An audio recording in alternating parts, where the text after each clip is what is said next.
Hey, how's it going, everyone? This is Cody the Duke. Do a lot of videos if you subscribe to my channel about one of my hobbies, which is firearms. But I started out my career after college. I majored in economics and international business, so took a job at Morgan Stanley as a financial advisor. And after passing the Series 7, 99, a bunch of others, advised people on their retirement accounts and things like that. What I found as I'm no longer Series 7 licensed and have moved on past that, I still help out friends, family, and primarily myself. I've really got a perspective now in hitting 40 and having 5 kids. As to where we are as Americans and what I was taught in school and kind of the trap I think that I see was falling into. And I don't know the reason. I don't really want to get into it, but the whole keeping up with the Joneses mentality, which is what a lot of us Americans want to do. It is how wealthy we appear, not how wealthy we are. And I think this starts from what we're taught or not taught in school. In high school, I took trigonometry, calculus, algebra, US history, world history, government, art, home ec, a lot of, not saying some of those weren't valuable, but I don't use chemistry or biology or trigonometry, calculus, much of that really on a daily basis at all. Never had one class on personal finance. And so we're relied upon our parents or someone else teaching us or us learning the hard way. And I think that is what has led us to the point we're at. Whereas if we'd had one class, and luckily I had an economics class in high school my senior year that led me to focus on economics in college, and that teacher gave us $1,000 fake dollars at the beginning of the year to buy different stocks, and whoever did the best with their $1,000 fund at the end of the year got some prize. I can't even remember now, but it did give me the understanding of what a stock was.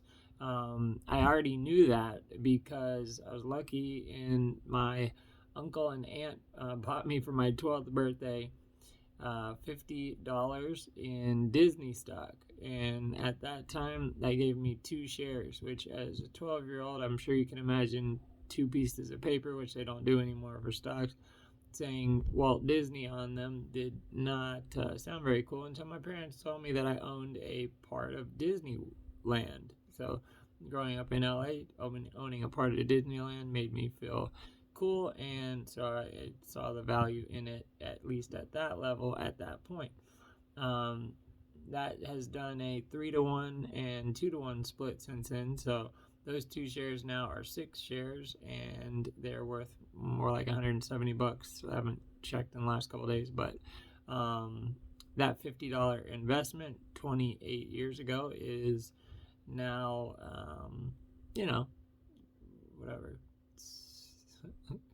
$6,600, $700, which whatever. That's not a big deal. But I've also got dividends from that and so on. So the point of it is we don't learn this stuff. So I just looked some things up and as to where I see a lot of my friends, and after redoing their 401ks and seeing what they buy every day and how their finances are done, and helping several people I know get to a better situation, it is it's mind-blowing. So I looked some of it up, and so I just found some things I wanted to share with y'all that kind of blew my mind. And I think the first thing is that we're impatient, and we see this lifestyle on social media all the time in our face, which is something we didn't have 20 years ago when I was in high school. I mean, obviously you saw the car someone was driving to school or whatever, which their parents paid for. I had to I had a job since I was 15, and was very proud to buy myself a 1982 Honda Civic hatchback for $2,500, and I was thrilled with that. Although it was definitely not the best car at my school, it was something I worked very hard for. So my dad taught me at a young age to save 10% of everything I make. He made me put it away and just never touched it. So every check I got, 10% of it went into a savings account, and then the other 90% I could choose what to do with. So when I went to college, I had money. Now in college that didn't last very long. It did help me though, to buy a car and to do some other things. But hopefully be able to get into this a little bit more, as there's a lot that you potentially cover here. As I love to play the stock market and have a lot of different investments, but just wanted to start with a general overview of where we are kind of as Americans. So debt is a huge problem. We send credit cards to kids, in college, and you don't know the risk of, once you get into debt, how hard it is to get out.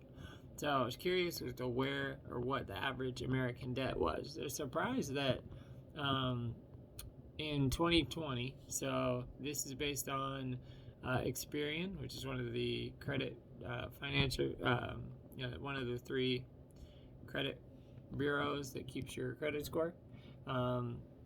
The average credit card debt in 2020 was $5,300. In 2021, it's more like $6,000. So that's less than I thought. But when we think about it in later terms, you'll see. Now, the average American's personal loans is $16,500. Which that may not be bad loan. There's such thing as good and bad loans. Credit cards at 19-20% interest, even at 15% interest, is a bad loan. Whereas maybe a low financed mortgage, that could be a good loan, or a loan to help your business at 2, 3, 4, 5%. That is a good debt. So some of these are good debt, some are bad debt. Student loans, the average American, $39,000 in student loans. Those are typically pretty low. I would consider that to be good debt, but $40,000 in student loans. Now here's the one that kills me. The average American has $20,000 in car loans. $20,000 in car loans. That means the average car that you see driving down the road, especially if it's new, that person does not own it. And this is the deed to my car. It's whatever. It's a Mazda CX-9. I don't care. I have 5 kids. It gets them all around. And my wife's car is paid for. We have 2 pink slips to our car. I've not had a car loan, aside from one that I financed for $2,000 because I thought it would help my credit score, but whatever. I paid it off fast. Anyways, an auto loan, I would not consider that good. A car is not a good investment. It's not an investment. If you have to buy a car, the best age car is 3 to 7 years old. Because that's when they stop losing their value so much. The second you drive off the lot, 20% value gone. In that first year, usually 20 to 40, 30% of that car's value is gone on a new car. How many people you see falling around their new cars and new cell phones? And that's a whole different story. But okay, so we've got $6,000 in credit card debt.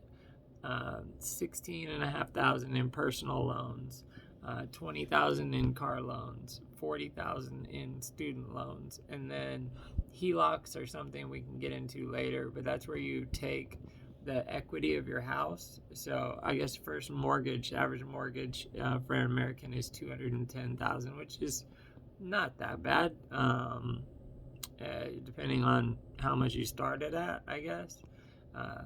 But I've always been told to not buy a house that's 3 times more than your salary.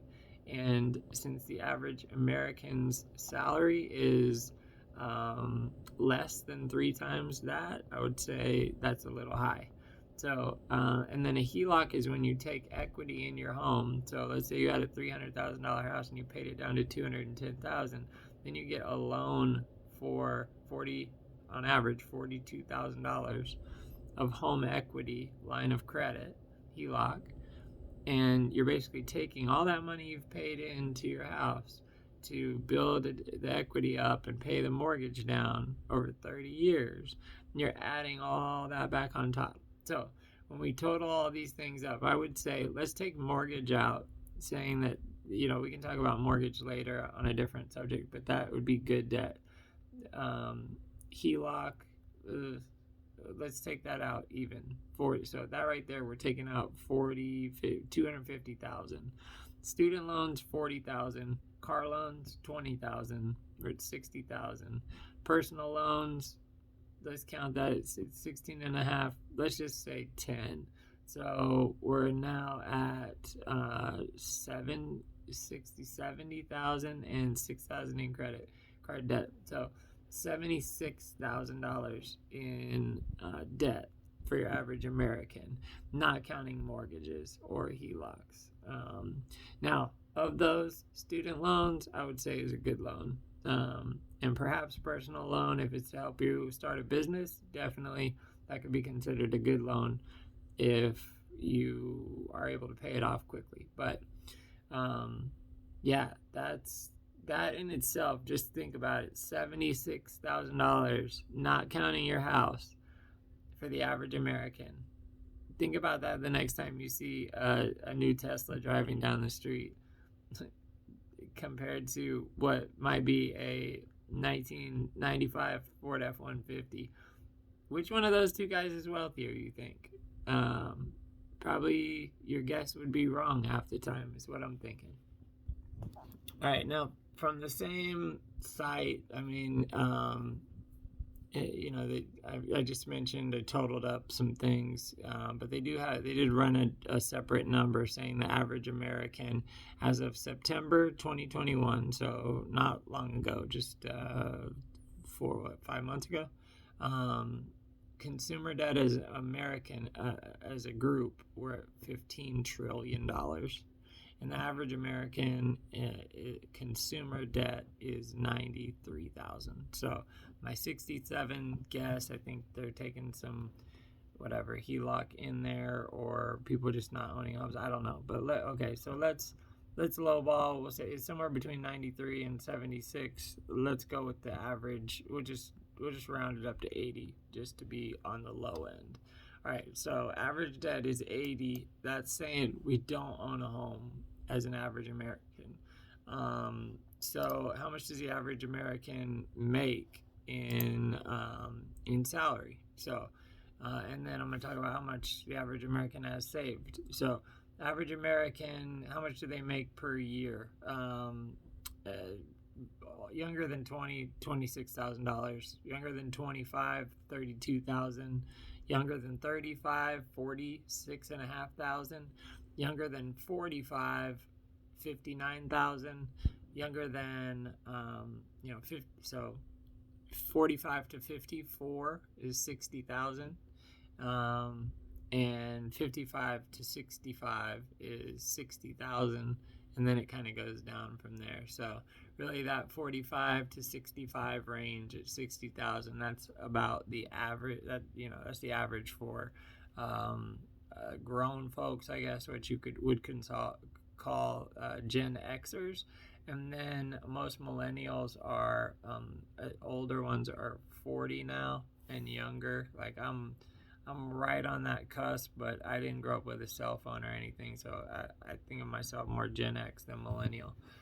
Depends on who you ask and how you're looking at it, but the millennial generation, you know, 25 to 35 is making $46,436 per year. With no home, seeing the stats on millennials compared to Gen X and baby boomers. Baby boomers definitely put more aside in savings, and millennials are at the bottom, and Gen X is in the middle. So let's talk about savings here, and emergency funds and retirement, and just some key stats. So your retirement by the time you're 30, or what you have saved in wealth, or what you have in retirement and savings that you're not planning on spending soon, should be what your annual salary is. So I've always been told to have 100,000 by the time you're 30, and 300,000 by the time you're 40, and then 750,000 by the time you're 50, and $1 million, really $1.5 million by the time you are going to want to retire. That would be the minimal goal. If you're actually, compared to this, you'd be doing way more than the average American. So trying to cram a lot in here, and obviously I would like to expand upon all this, but I wanted to do a good intro into this and let you know where I want to start, so that maybe some of this can help even a few of you guys. That's the whole point of this. So 29% of Americans don't even have a savings account. Most Americans, 22% of Americans that do have a savings account have 1,000 to 5,000 in savings in their savings account. 56% of Americans, so over half of us, have less than $5,000 in savings, while a third of us have $1,000 or less. And 40% of Americans would not have enough money to cover a $400 emergency.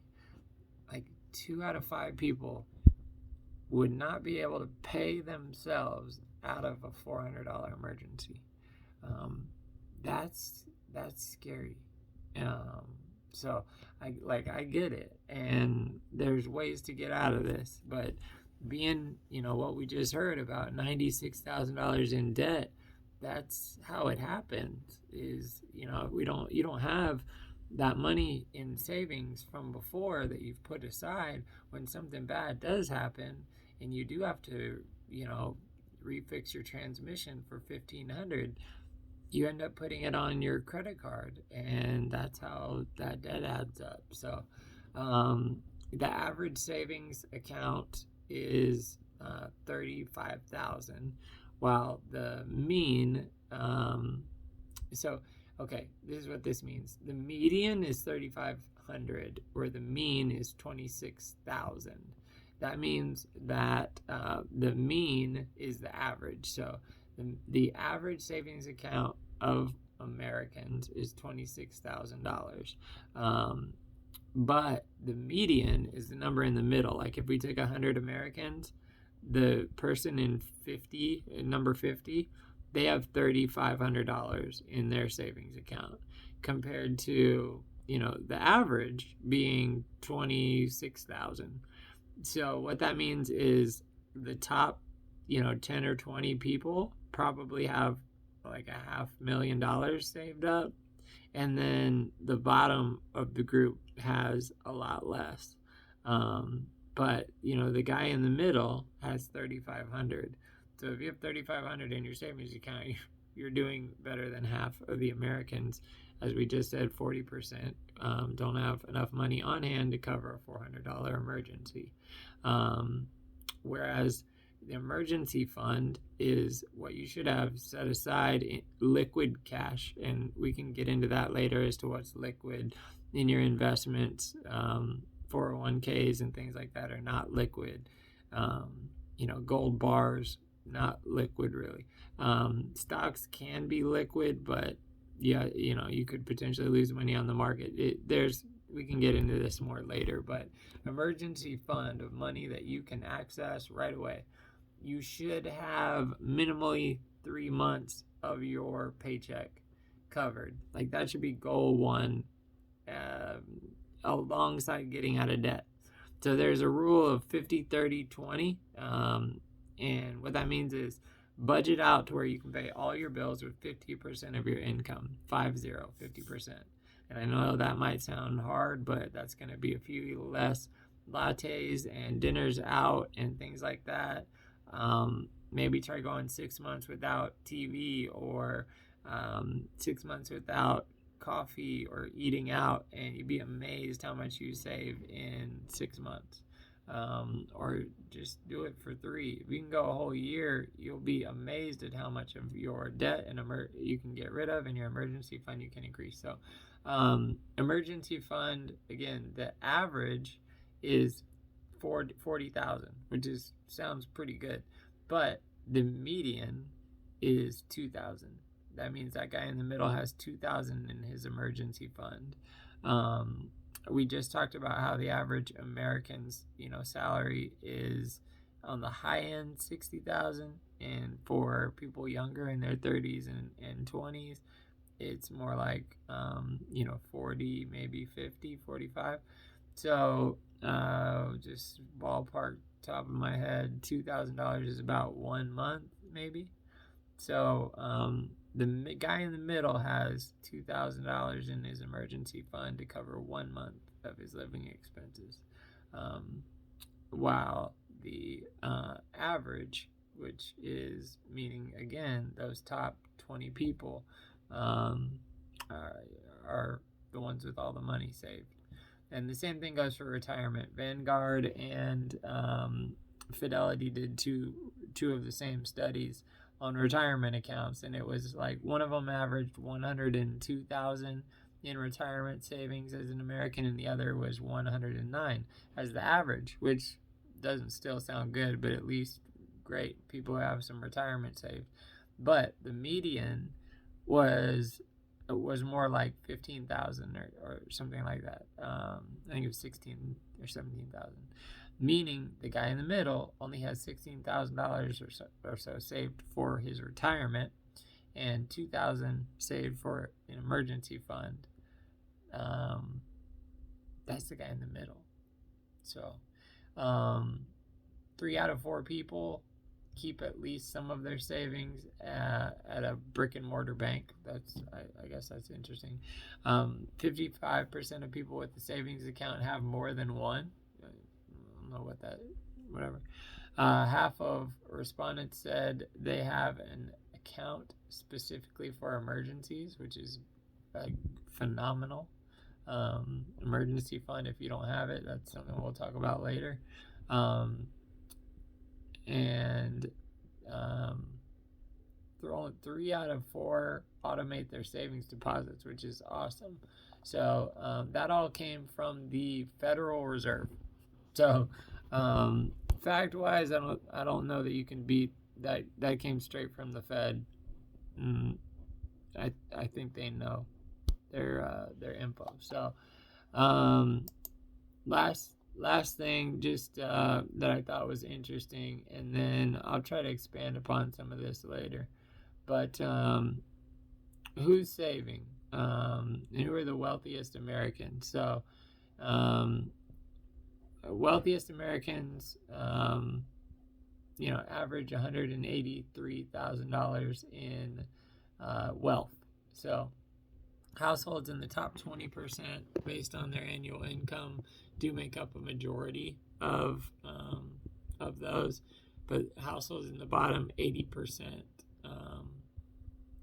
have above average savings, which again means the top 20% are the ones who are truly wealthy, or 1 out of 5 of us are really wealthy, and another 1 or 2 of us are doing okay, or I guess another 1 of us is doing okay, and then 3 of us are struggling. So want to be able to help on this, and hopefully you can watch some more of my videos. Obviously, this is already way too long, but personal finance is something that is really important to me.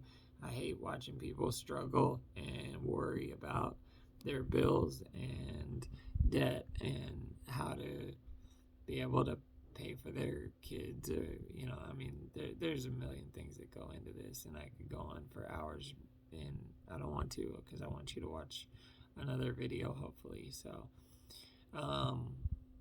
I'm not just trying to present problems. Hopefully this hit some kind of chord, and we are smart, so hopefully you personally can identify something that you can help yourself with, or cut out, or start putting even $20 in an emergency fund if you aren't now. Anything more than nothing is good. So set a goal.